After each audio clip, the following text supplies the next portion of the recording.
Okay, if you can hear me, I've got to go grab something real quick. Um, my screen's black. Hang on. I'm going to share a screen here with you. Um, just 1 second. Let me get this up here. Um,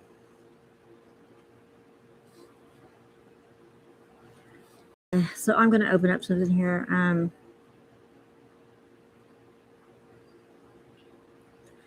This is a letter from. Well, you can read it here. I'm going to go grab something real quick. I can't find my headphones that I had laying here, so I hope you can hear me. Anyway, here is the letter from the University of Las Vegas stating that from 1990 to 2025, they have no record of having John Matthias as on their faculty at all. And I'll let you read it just a second.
Okay, I'm back. Getting this connected here. Just a second. I always know where everything is until right before I have to go on. Ouch.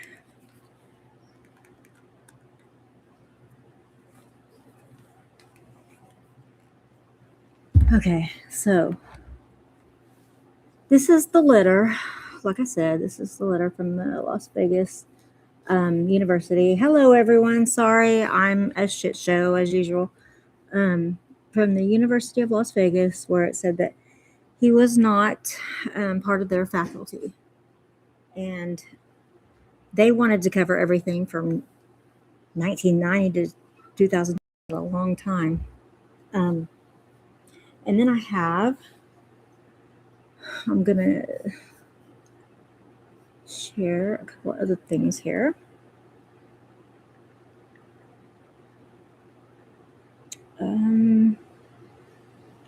Just 1 second.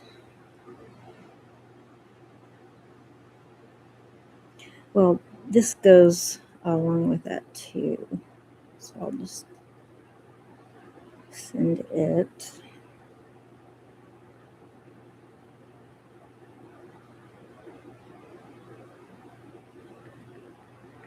Just 1 second. It's gotta load here. Okay.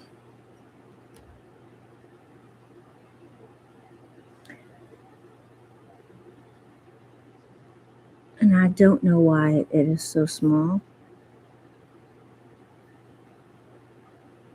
I don't think that's working. Well, it went back.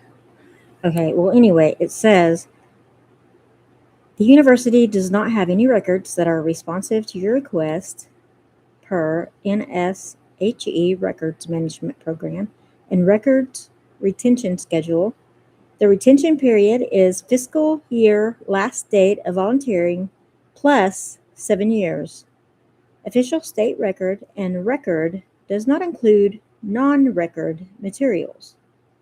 Non-record materials include, without limitation, informal notes, drafts, and any other documentation that does not serve as the record of an official action of a state agency.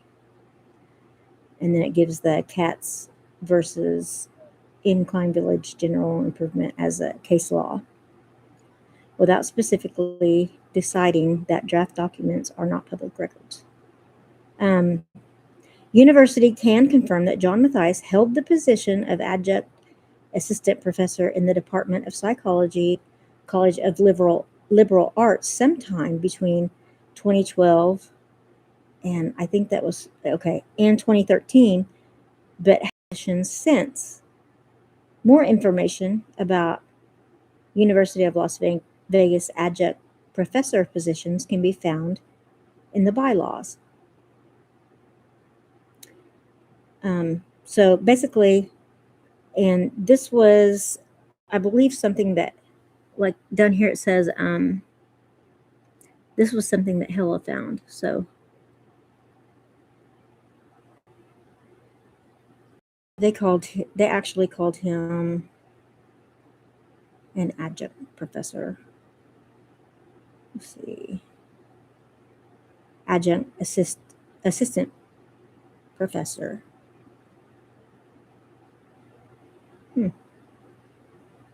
Okay.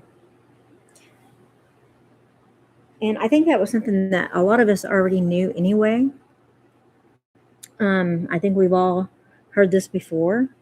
I don't think that was anything new. It's just the fact that we're going over it again because we continue to see, it's like, I don't know. First of all, I wouldn't like try to puff up or exaggerate my experience. But then, I mean, if I did and I was found out, I wouldn't continue to keep doing it, which it appears that's what they keep doing. Now, I do have something else here that I found that I'm going to share because Utah, he was involved with some,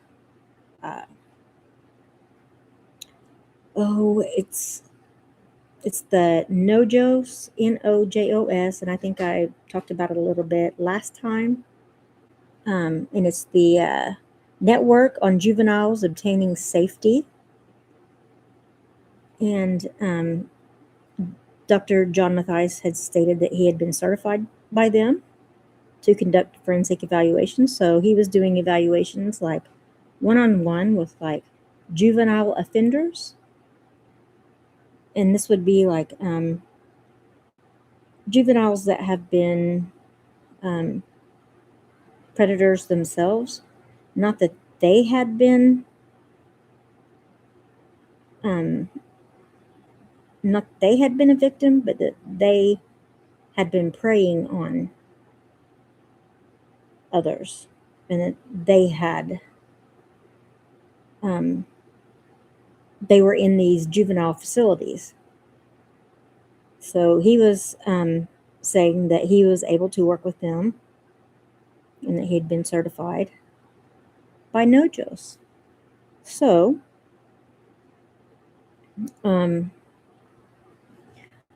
I have something from them.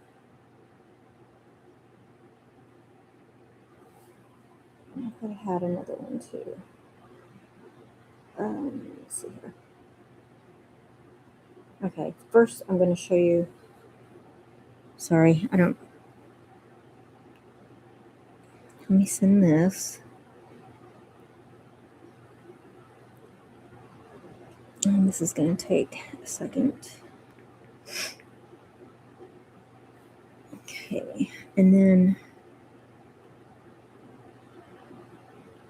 it should. Oops. Where am I at here? Okay, that's not what I was supposed to say. And it was from Paula Butler, who was, I guess, the senior probation officer in the juvenile courts in the district over what he was saying that he was a part of. And she said he is absolutely not NOJOS credentialed, but was many years ago. He was not, or he has not even applied recently. Okay, well, and then the whole conversation, let's see here. Sorry, I'm going to have to.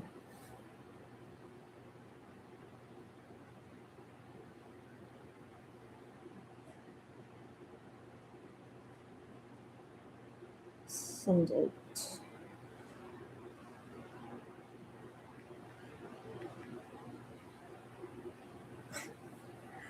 Okay. Autocorrect keeps changing my stuff, but that's okay. So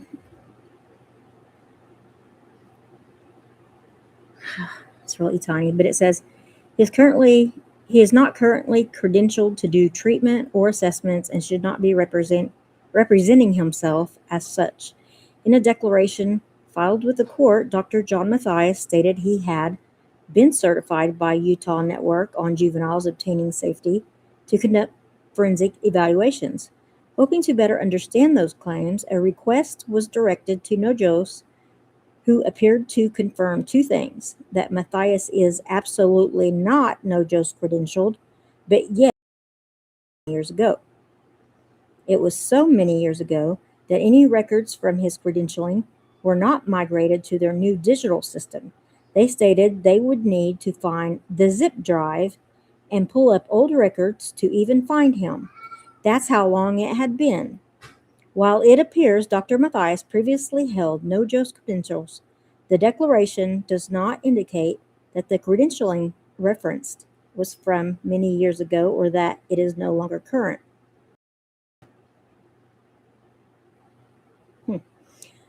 Other documents provided by NOJOS state all credentialed clinical service provider applicants must renew their application in a timely manner.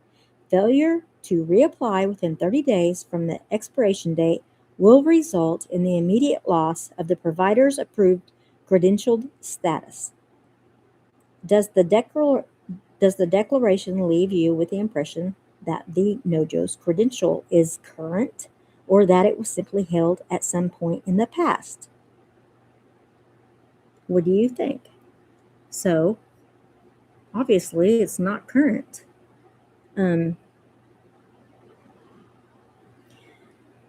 Anyway, so there's a lot of hacking to the Wayback Machine as well, and I do want to bring up, because I know we saw a lot of things that we're talking about, these camps and things that like the therapy camps Dr. John had been a part of. Well, that's what Jody Hildebrandt had been a part of too. And I know that she got a lot of work that he wasn't getting from like the St. George, Utah area. That he had said that Jody Hildebrandt had that area pretty much locked up, that was her thing. Well, she had offered a lot of therapies and things from these camps. And I was looking, she has a 2025 lawsuit. It's a federal lawsuit, and it's a RICO lawsuit. And let me just get that pulled up here. And it's about they're accusing her and others, and it says others known and unknown, of setting up a bunch of these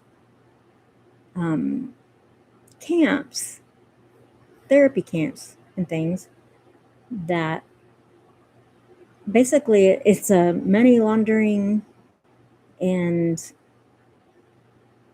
it's just a bunch of crap. It's not really, but that's Jody Hildebrandt. That's not Dr. John or anything. But I just wonder who all these other players are that they're accusing. Let me get into the file. Let's see here.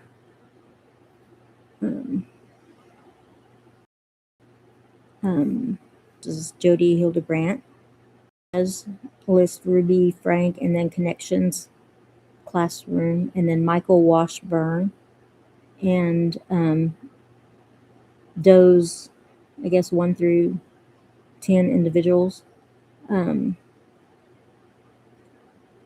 it lists all these Michael Washburn, and there's some more names in here I thought I saw.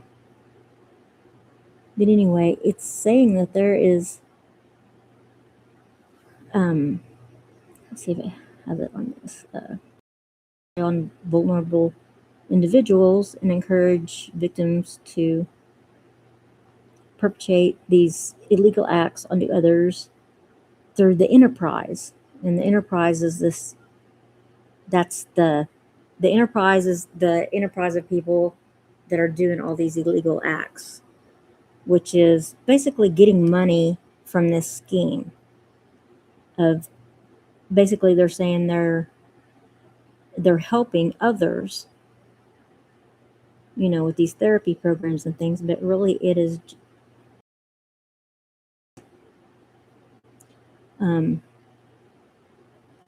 Hildebrandt and several other individuals, known and unknown, including Frankie, Pam Botcher, and Savage, comprise an organized criminal enterprise within the meaning of Title 18 United States Code, Section 1961, 4, that is, a group of individuals associated, in fact, that was engaged in and the activities of which affected interstate and foreign commerce. Hildebrandt is the founder of several entities, Connections Mental Fitness Trainers, LLC, and the list off all these different things that she was a part of, to recruit members to Connections to carry out her directives. And it was to offer these self-help things through like the podcasts and the videos and things like that, and these camps, self-improvement, group session counseling, classes, workshops, in exchange for these lucrative fees. But all these things are fraudulent through the enterprise. Hildebrandt and other members of the enterprise, including defendants, prey on individuals in vulnerable positions who are seeking legitimate mental health services, and indoctrinate members into the enterprise, instructing her associates to perpetrate child abuse, child torture, and psychological abuse on any individual in their lives not deemed to be in what Hildebrandt has coined truth. Anyway, it's just really sick. The stuff that I mean, when you read through this, I can put a link on my page, but if here's the case number, or let's see here, I'll put a link on. I'll post a link on my under posts, and you guys can read it. But it's really gross what they did. They would they just basically broke up families, and then through all that trauma, it's like they're still trying to. They just see people as monetary gain. It's like, how much can I make off of these people? And it's just sick. It's like they could take people that there wasn't really anything wrong, and then, well, like this man that's suing, they would take people like this marriage, and maybe the couple wasn't getting along that great, but it wasn't like they weren't ready to file for divorce or anything. They were just having maybe some communication issues. Or, well, then they would go to see Hildebrandt, and she would say, well, he has a porn addiction, or something like that. And I mean, it was really gross what she would do. And then the wife would end up leaving the husband because he has this porn addiction and he can't get over it. And the husband, meanwhile, is going, what the hell is she talking about? And then the men want their wives back, so they go to this group counseling where they're talking about porn addiction, but they're willing to go to this and they're paying out all this money just so they can have their family back together. But to Jody, it's like proven to the wife, see, they're going to this counseling, they're paying all this money, they know they have a problem. And it's just, she's evil. It's just pure evil. And what I want to know is, what is all the oversight in these different types of therapy programs and like psychologists in general? I mean, like Dr. John and any other psychologists out there, are they just allowed to say they can do whatever they want to do? I mean, treat whatever they want to treat? Because I've read that he treats everything from people that are in sports, guys that play football, that are just having some issues with leadership problems.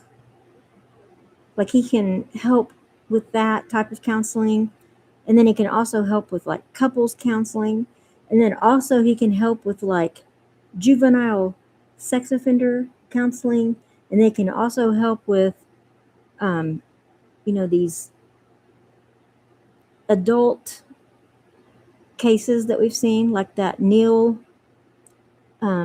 David Lee Neal, the case that we talked about last time.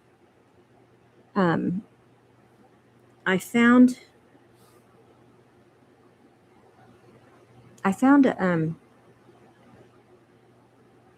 it's a Channel 8 news story about Neil, about how he was given a low risk assessment, and it didn't mention Matthias in that news channel, but it had before.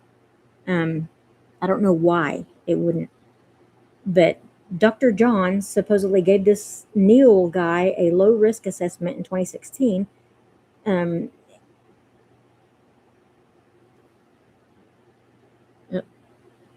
on.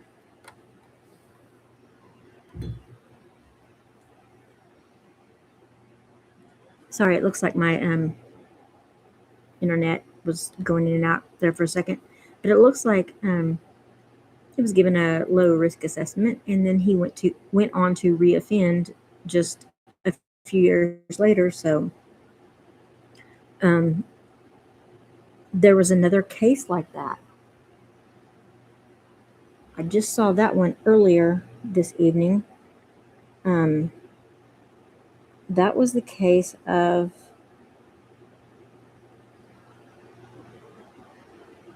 let's see here. Oh, wait, no, I do have something on that. Okay, just one second, and I'll the document from the case. Okay, let me get it pulled up here.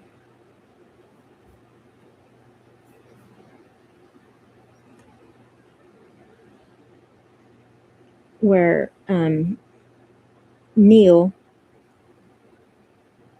was given the low risk assessment. It says that here. That's part of the footnote here. And that was the guy that went on to reoffend in 2022. So it's like we keep seeing this pattern of these low risk assessments, and why? I mean, I don't get it, because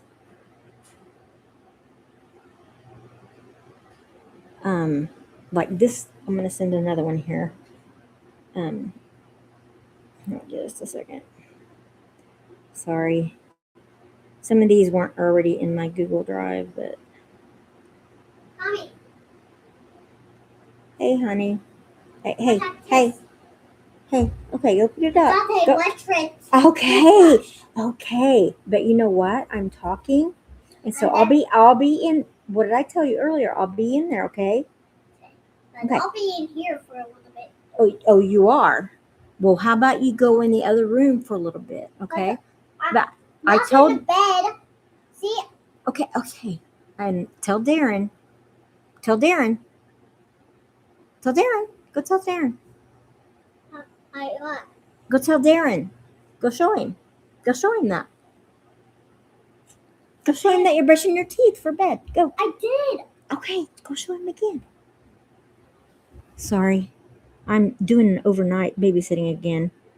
And this is my daughter's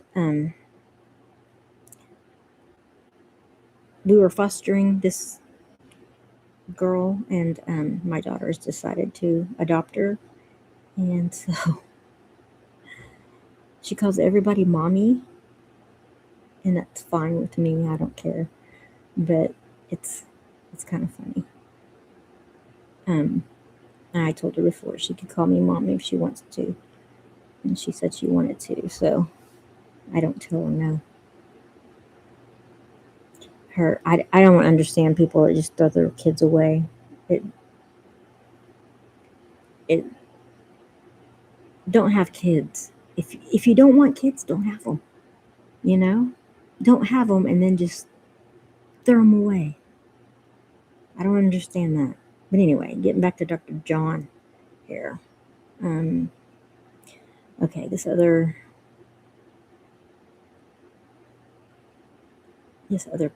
page of the case.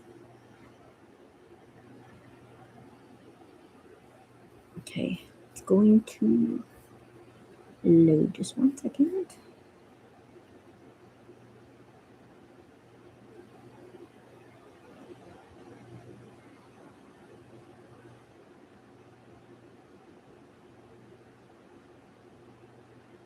I think this might be the wrong page. Oh well. Anyway, long story short, this guy was given a low risk assessment by Dr. John, and we all know what happened. David Lee Neal in Nevada, and I had shared his and I'll just do it again, his and all that stuff.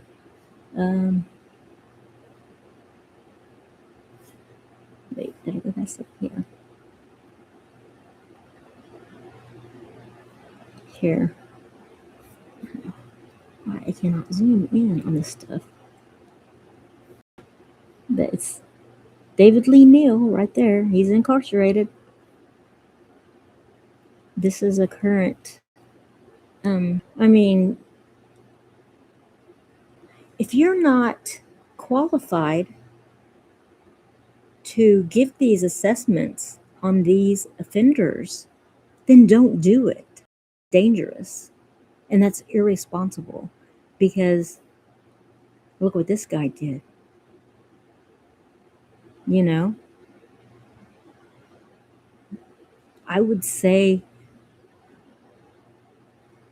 that whoever gave this guy a low risk assessment is partially to blame for, I mean, this guy is to blame, of course, but also whoever let him out of the cage, blame. Saying, oh yeah, he said he's not gonna do this again.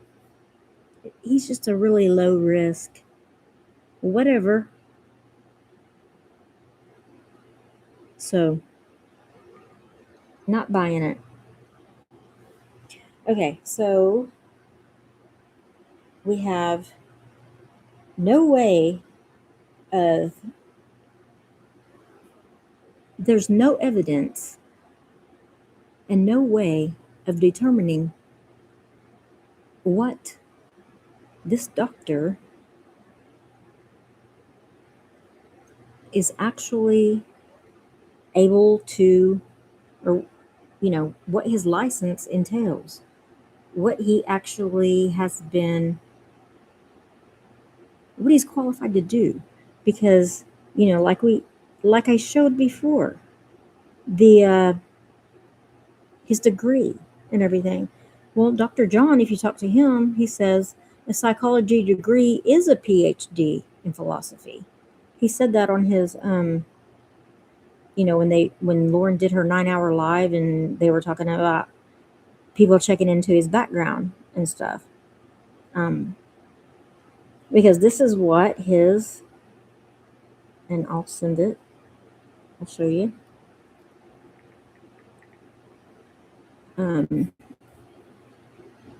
He was mad because people are looking into that. No, that's the responsible thing to do.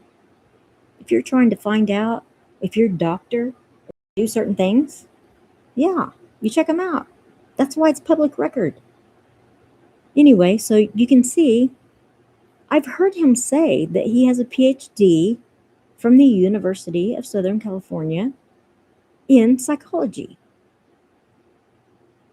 I've heard him say those exact words, and that's not what he has. He has a degree, Doctor of Philosophy, from the Rossier School. He has the education degree program, parentheses, counseling psychology. So that's his degree program right there. That's what he got. Education, counseling psychology. You click on the Rossier Schools, you know, what kind of career does this lead to? Well, if you graduate with this degree, you know, Doctor of Philosophy and then Education, Counseling, Psychology, this is more of a, this isn't a clinical psychology type degree. This is more of an educational research type of a degree, where you'd be more working in an educational setting. You could be a school counselor. You could go to work in a college, in their research labs, and you can do research psychology work based on, your foundations are based on, it's hard to explain. It's based on all these different things in philosophy, but also none of it is None of it is sitting in a room talking with people one on one in a counseling type setting, like a doctor. I mean, you can go to the Rossier School of Education and you can click on that degree and see what you can end up with as a career. Now, if you go to like University of Las Vegas,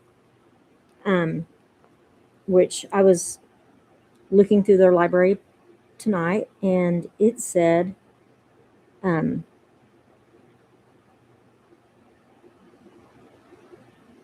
the let's see here, the career breakdown. God damn it, is where'd it go?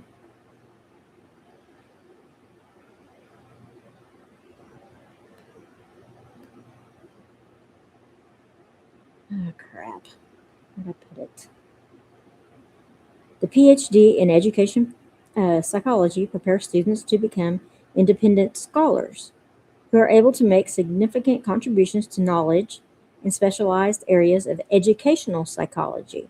The foundation's strand within the PhD provides opportunity for specialization in assessment, learning, and cognition, program evaluation, research, and learning in school domains, is designed to enable students to become independent scholars who are able to make significant contributions to knowledge in a discipline of education psychology. So basically, you're going to be in a institutional setting like a college or something like that. And so, but I've heard him say that he graduated with a degree in psychology from USC. And that's just not, that's misleading. Yes, the Rossier School is a part of USC, but these things are all different. And so it's not your typical psychology degree. You can go on to get a psychology, a license to practice psychology by doing a bunch of internships and things. And I wonder, is that what he did? Did he spend several years doing a lot of internships? Whenever he says he worked for the VA, was it as an intern? Um, I just want to know because he's it's just vague. Everything is just so vague. It's not clear. Like when you say you're an expert for the federal government, an expert witness, or you've been hired as an expert by the federal government. Okay, do you mean you've been hired to go in to prisons, or you work at the prison that gives, whenever somebody comes into the prison, you're the guy that they first see, that they give an assessment to, as to the guy's crazy or he's okay, or he needs to be on suicide watch or whatever. Are you that guy? Because you come off sounding like you're an expert witness in a court setting. And we saw in that federal court document that we read last time that they were grilling you pretty hard on that case, that Dittmer the Third, where they said that you had never been an expert witness for a federal case before. And so I'm just wondering, are you saying things, are you misspeaking, or are you just flat out exaggerating, kind of like your biography, the biography where, you're getting ran over by a semi truck and the muffler's hitting you, but we know mufflers aren't under semi trucks, or, the stampede of buffalo that, you're saying are parting ways around a sagebrush when I raise buffalo, and I know they don't do that. They don't part if they're stampeding, they don't part ways. They don't part around a little brush or a little bush. They run right the fuck over anything that's in their way. And it doesn't matter what it is. It doesn't matter if it's a human or a bush or a 6-foot fence or a 9-foot fence. And they will jump that high. They're amazing they're like freaking deer. If you've never seen one jump that high, it's crazy. Anyway, and they don't weigh 3 tons. I don't know what kind of freaking hybrid buffalo you were looking at, but there's never ever been a buffalo to weigh, or bison, that has weighed 6,000 pounds in the history of bison. And there wasn't 2,000 bison in that park at the time you said that there were 2,000 bison stampeding towards you, and you crouched down behind a bush, and then they parted ways, and then lo and behold, we have this 6,000 pound bison stopping on a dime and then eyeballing you, looking you in the eye, and then it runs on.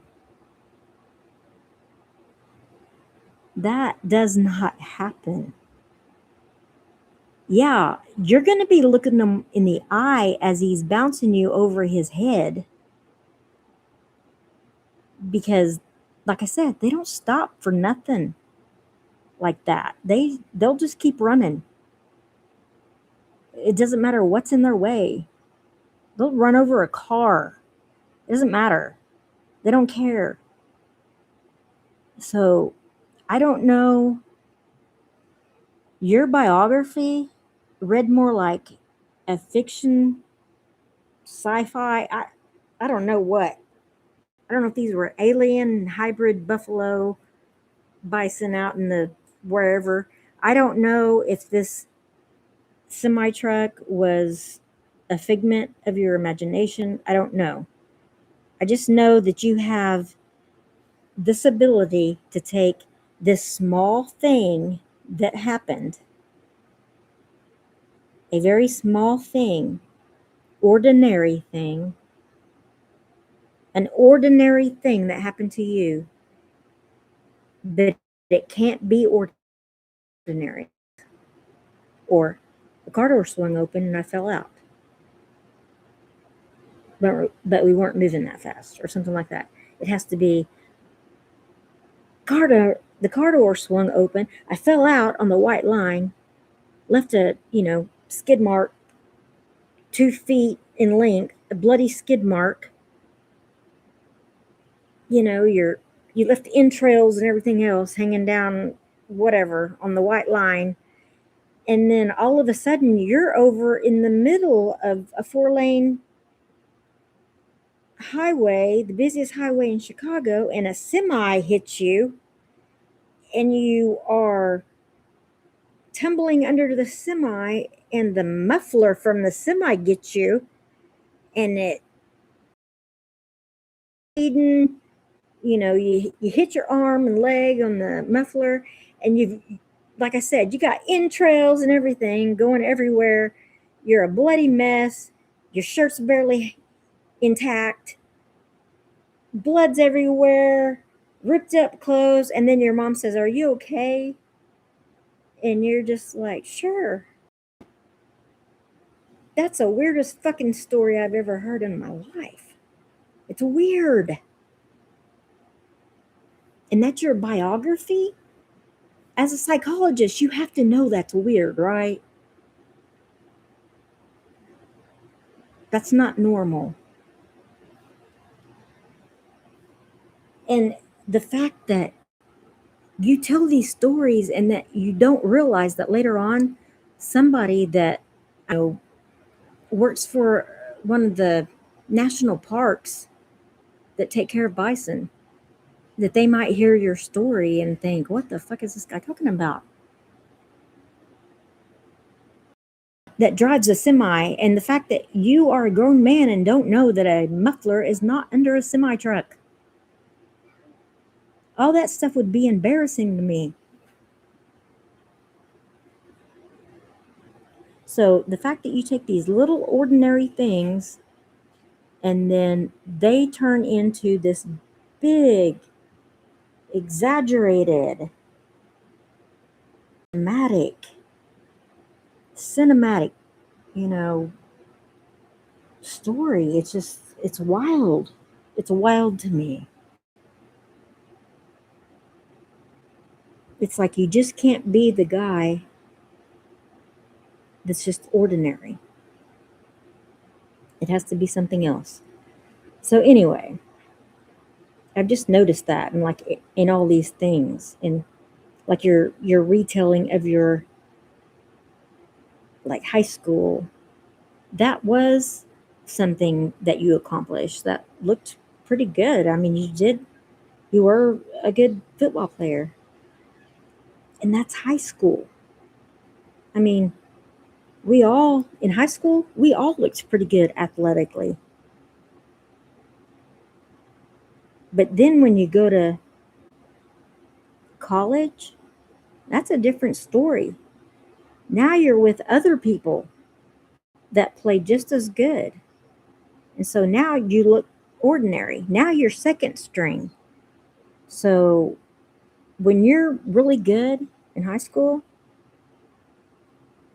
and then you get to college and you're just a bench warmer, that probably, I don't know, that probably made you feel like pretty bad. Like your ego probably took a hit. But you don't have to embellish all these stories. I mean, because we can see, like in the newspaper articles that we read last time about you, where it said that you were second string and that you never really got to play, and that your whole sophomore season you had mono, so you didn't get to play that season at all. And that basically the first string guy, when he got tired and they would let you go out and play, you'd get hurt. So now you're out for the season. But then they had several other backs to pick from. So it wasn't a big deal. So I don't know. It's like people can double check your stories. They have. And I don't know why you haven't thought that people wouldn't, or why you get pissed off that people wouldn't, because that's the responsible thing to do. So anyway, things like I said, if you haven't watched Andy Cops's videos on his college years, with when he lived with Fran, he was still from 2000 and 2004. When he lived with Fran, he was still in college. He wrote his dissertation. So that is something that is very interesting, because if you're living with your mentor, and like I said, it doesn't matter if she's a girlfriend or if she is a family member or your mom or a cousin or whatever, the fact that you have gone and bought a house with someone that is your mentor also, now you're in a financial obligation with someone, and you're going to have to, they're going to make sure that you have good grades and that you have all your hours in there, and she's signing off on your hours and she is signing off on your grades. So that's something that should have been considered unethical. So did that get found out? I don't know. There's not really a whole lot of, your record is pretty slim. So there's not really a whole lot of evidence of all of these qualifications that you say you have. So, how do you prove it? Well, I do know, like I said last time, that there has been a FOIA that has been um, requested at the Utah NOJOS, the um, juvenile, over the juvenile stuff, um, that is supposed to clear up, apparently,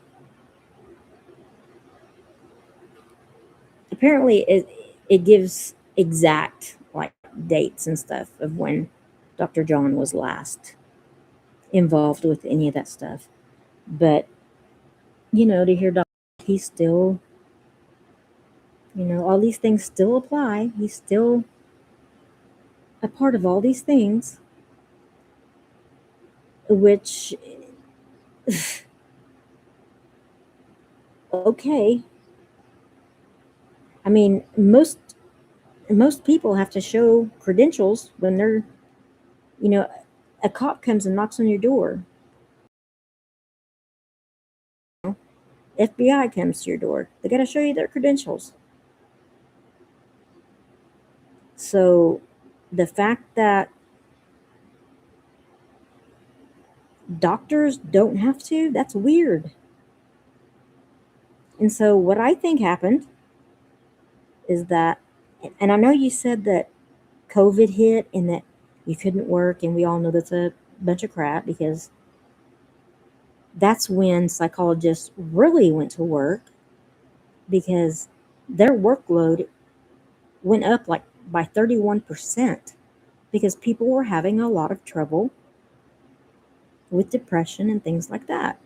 And so they were seeing not in person, but they were doing, like Zoom over the computer and everything. They were visiting their psychologists. And so psychologists were really, they, their business picked up. So, and even the prisons. I mean, so I don't know really what happened with your job, but the thing that you said happened doesn't make any sense. So, and so what happened? What really happened? Well, Lauren started doing a podcast, and with you having a background in psychology, hey, you're going to give your opinion because you have a doctor title, and whether you're qualified or not, you're going to give your opinion over some things. The thing that's very troubling is that when you give your opinion over things like what happened with Christina, and you're putting labels on her and others that you've not evaluated in a clinical setting,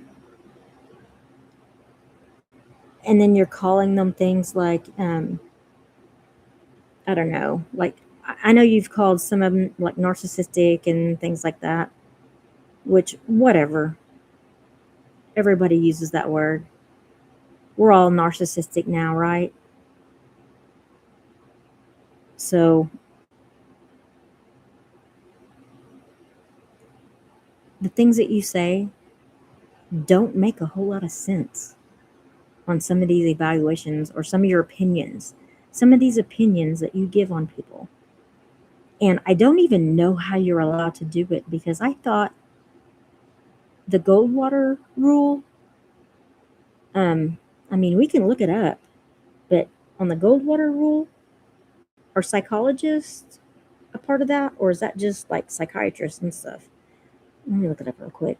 But the Goldwater rule was like, you aren't supposed to give a opinion on people that you haven't seen professionally, like in a private setting. Hang on. Goldwater. Okay. So the Goldwater Rule is an ethical code established by the American Psychiatric Association. Oh, and that was another thing too. The University of Southern California, this Rossier school and everything that Dr. John went to, it's not APA accredited. So I'm also wondering what classes that he took were. It is unethical for psychiatrists to give a professional opinion about a public figure's mental health without conducting an in-person examination and obtaining formal authorization. So it's psychiatrists, and I don't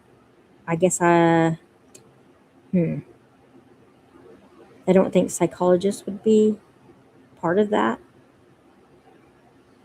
Wait, diagnostic integrity. Clinical diagnosis required standardized psychological assessments, not just armchair observations. Okay, so I'm confused now. Anyway, but I mean, it seems like it would be common sense. I mean, you don't call a doctor and say, my foot's hurting, what is it? You know, they have to see you first. And if somebody's limping on their foot, a doctor doesn't look at them and go, oh, I bet they have, this or that. Oh, I bet it's plantar fasciitis. Or I bet they have a broken bone or whatever. No. You have to, assess the actual problem. You have to observe it. You have to do some doctoring, right? You don't just, because now, like everybody else, you're just like, now you're just an armchair psychologist, right? I would say armchair detective, but whatever. So I want to know, where does the forensic part of this come in?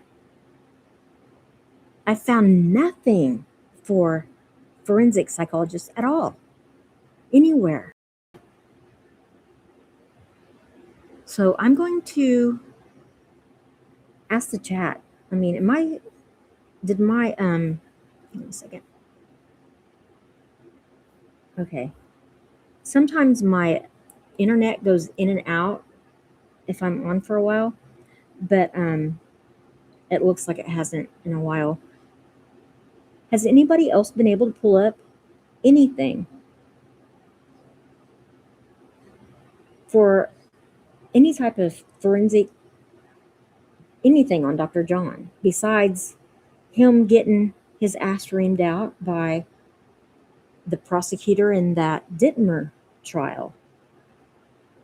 Because I haven't been able to find anything except that.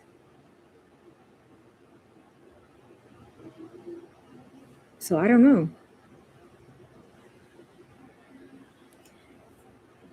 So as far as what we have on Dr. John in his education, yes, he did go and he was a part of the Rossier School of Education, which is a part of USC.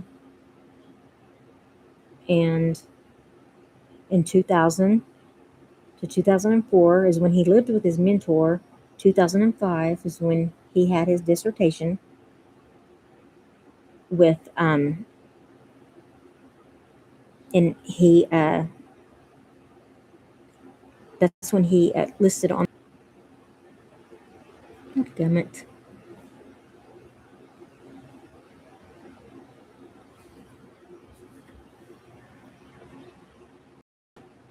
Sorry, my internet did go in and out there for a second. But Fran was his mentor that he mentioned in his dissertation at the very beginning of it. And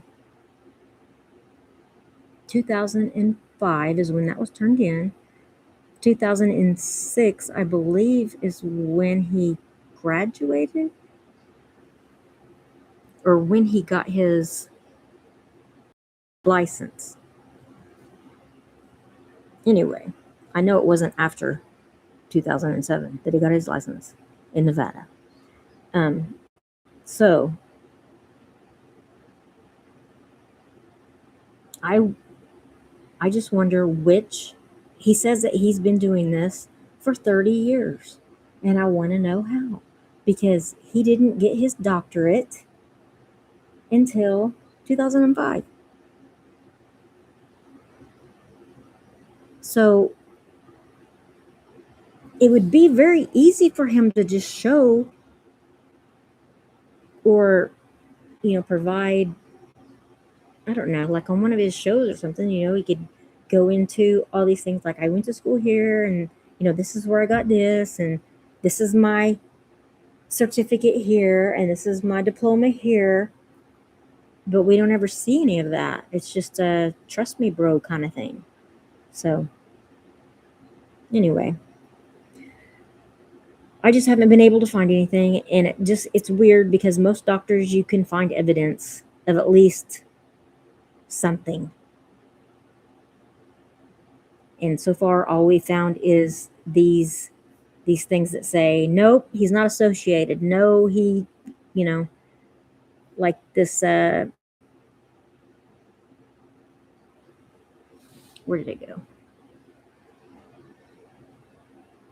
Like this document here, or I say document, this letter, he absolutely, not Joe's credentialed, but was many years ago. And he has not even applied recently. So why does he say that he is? It sounds good. Yeah, but if you say it, then somebody's going to check up on it. So why say it? That's what I don't get. You just assume nobody's going to check up on it? Anyway. Let's see here. There's whoops. I don't know what that was. His dissertation, I have it here. And I believe it has, right at the very beginning, dissertation presented to the faculty of the Rossier School of Education, University of Southern California, in partial fulfillment of the requirements of the degree Doctor of Philosophy, Education, Counseling, Psychology, May 2005. And then John Matthias. And then he gives this, and this is in there. Anybody can pull it up. It's in their library. He thanks his parents.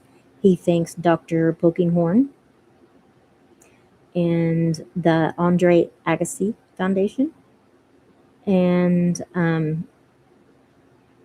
friend Marshall for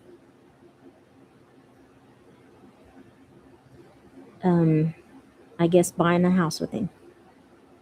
But she was his she was there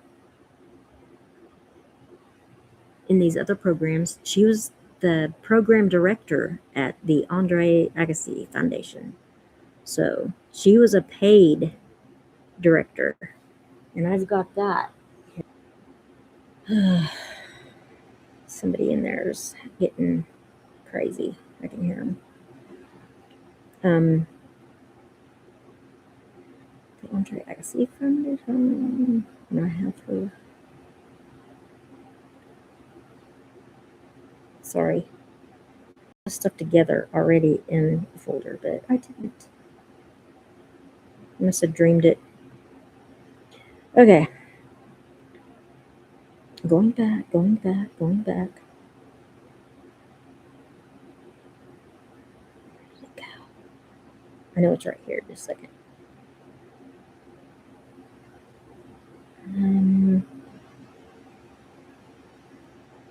Wow.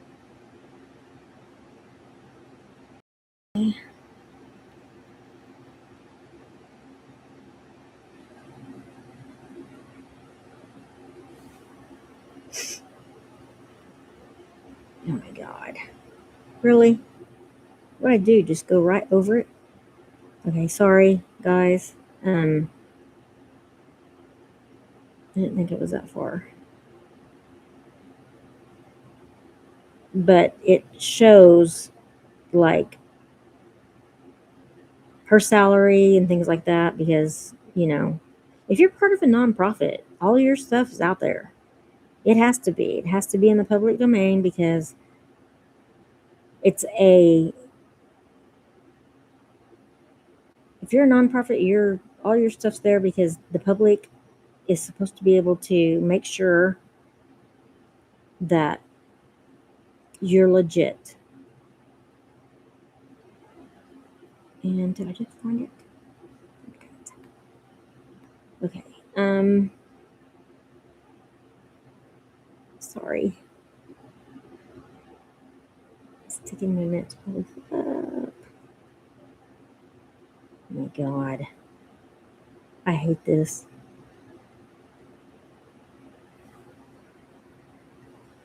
This is ridiculous. Oh, wait. Okay. I think I found it. Oh, wait. Yes, that is it. Okay. Okay. So now I'm going to show you this.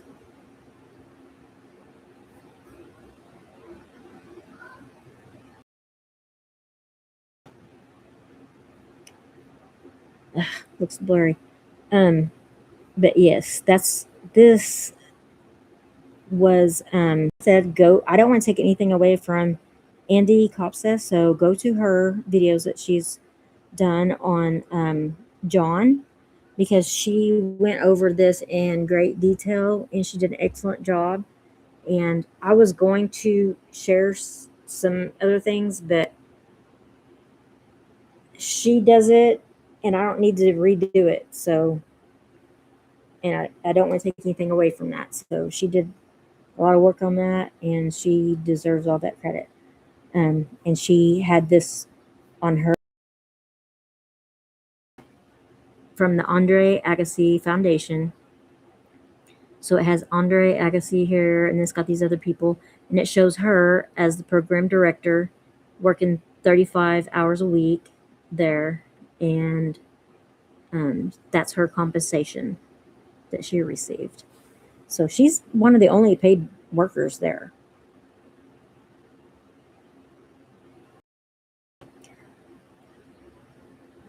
And Dr. John is, praising them for that because he was part of this program. So, in other words, he is also doing something. He's interning there. So, he's interning there at the place. She is the program director, and they live together. And so, she is his supervisor. She's his supervisor overseeing his doctorate work, while at the same time, they're in this financial obligation together of this house. So that's crazy to me. So that's why I was wondering, like in 2004, um, did the university find out and they had to sell, because they didn't sell until October 20th, I believe was the sell date, October 20th of 2004. So, and then in May 2005, he's given his dissertation. So did they just move to another place together, or did he move off somewhere else and then she moved somewhere else, or what? But, and I don't know. I know she was single at the time, and he was single. So anyway, it's just there's a whole lot of ethical questions, and that's why I say all these programs and groups and how they're all intertwined, and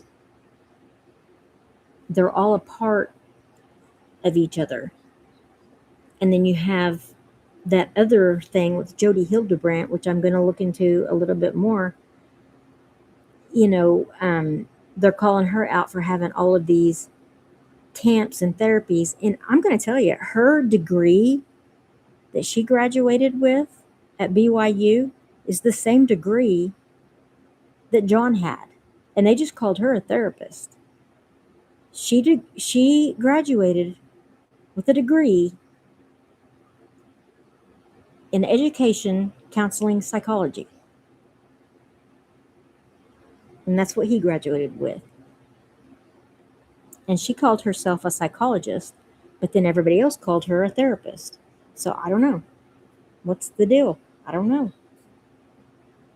And it's weird that a lot of these people knew each other. Was it just because maybe they went to seminars together and knew each other from those things, or they were in the same town together, or doctors know other doctors that are in the same field? Maybe they refer patients out, or I don't know. But it's just weird that all these people just kind of hang in these same circles. And I don't know. That needs some more looking into. I know that that's a RICO case because of the money laundering and things. And it said that it was several states. It crossed several states, money laundering, these therapy camps and all of that. And I know Andy Copso was already looking a lot of that up. And so she was already onto that. So, she was saying that there was something weird going on with those camps and those things. And she's right. There was, because I don't know if she knew about the Jody Hildebrandt lawsuit or not. And it stated in that lawsuit what all of those things that they were doing. And it was gross. Like I said, I'll put the link to that case on my community page on a post after I have to read through it. It is crazy. So anyway, the point of all of this was just looking everywhere that I could think to look. Newspaper archives, university archives, the looking through the court cases in Utah and Nevada, and not being able to find anything. That's what's crazy. You would think you would be able to find more than just 2 court cases. David Lee Neal and Robert, I think that was his first name, Dittmer III,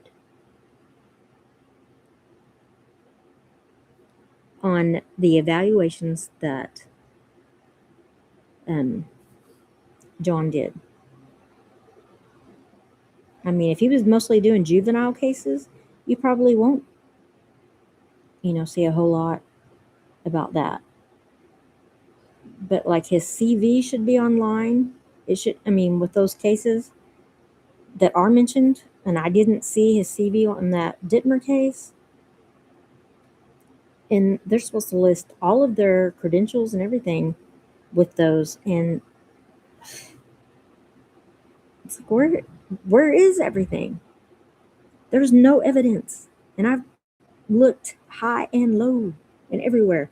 But like I said, that FOIA that's coming out, maybe we'll find out something with that on exact dates of everything. So we know the University of Las Vegas says he's never been paid faculty. He was like an adjunct professor, assistant professor. back like in 2013, 2014. And something else I found was that he was listed. I'm going to let it go. I'm going to let it go there because I'm being called to duty here. So if y'all can find anything else, let me know, and I'll put the link to that court case for Jody Hildebrandt for the RICO case, separate from the other case that she's been in trouble for. But I'll put that up there in my community page. So anyway, I thank everybody for stopping by, and I appreciate y'all being here. And no, I think the only thing the only way we're gonna find out anything is if we just keep trying to verify, or if, I mean, John can make it very easy by just saying or showing, what he has. As far as he could just do a show. I mean, I think it'd put a lot of people's mind at ease if he could just come out and say, here's where I got this and here's where I got that. Because there's probably a lot of people that, if he has done that many assessments and evaluations, those people are probably not very confident after seeing a lot of things going on, not being able to find anything on him. They're probably thinking, well, he did an assessment on my child and this happened, or he did an assessment on that guy and he was let out, and then that guy came after my child, and I don't know. I would be upset. So, but I think it would put a lot of people's mind at ease if he could just show something. But anyway, all right. Well, I've been on here long enough, taking everybody's time up long enough. So I will, I guess, try to get with Andy through email and see what all she's come up with, and see what finally got found out on some FOIAs that are supposed to be coming through. So until then, I guess I'll see everybody next time. Thanks for listening. Bye.